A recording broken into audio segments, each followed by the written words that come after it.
Welcome to our third and final interactive video dedicated to working with evidence. Now that we know how to craft an argument in the form of a thesis statement and to frame our argument in the form of an introductory paragraph, we now need to move on to supporting our argument through the strategic use of evidence.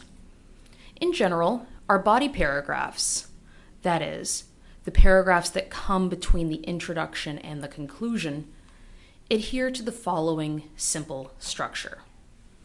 They, 1, state your claim for the paragraph. This is the job of the topic sentence, which should be really understood as the thesis statement for the paragraph. 2, provide evidence that supports your claim. And 3, comment on the evidence to show how it supports your claim. Remember, evidence doesn't speak for itself. Let's look at an example of a solid supporting paragraph. The Haiti earthquake in January 2010 provided an opportunity for illegal behavior to flourish. For instance, the chaotic aftermath of the earthquake made it easier for human traffickers to kidnap children who were orphaned during the crisis and sell them to buyers in the Dominican Republic and elsewhere. Human trafficking is defined as being, quote, deceived or taken against one's will, bought, sold, and transported into slavery for sexual exploitation, sweatshops, child brides, circuses, sacrificial worship, forced begging, sale of human organs, farm labor, and or domestic servitude, close quote. It cannot always be determined where or how trafficked children are used. However, in West Africa, for example, many children are laborers on cocoa plantations, and in Southeast Asia, children are often used for prostitution. Human trafficking can be lucrative for both the sellers and buyers because its victims are often kidnapped, which costs the traffickers little, if any, money, and then sold to buyers who profit from traffickees' enslaved labor.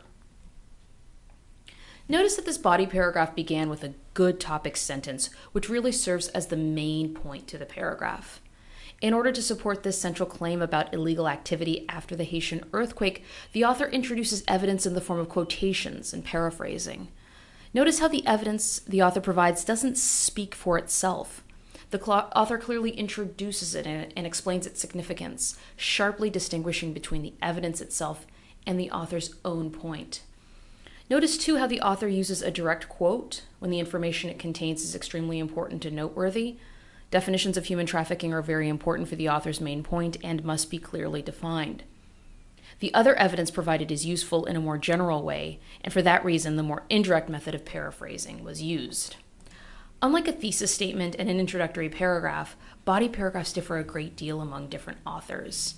As you prepare for the final essay of this course, take a look through our course readings and see how each author uses evidence in different ways.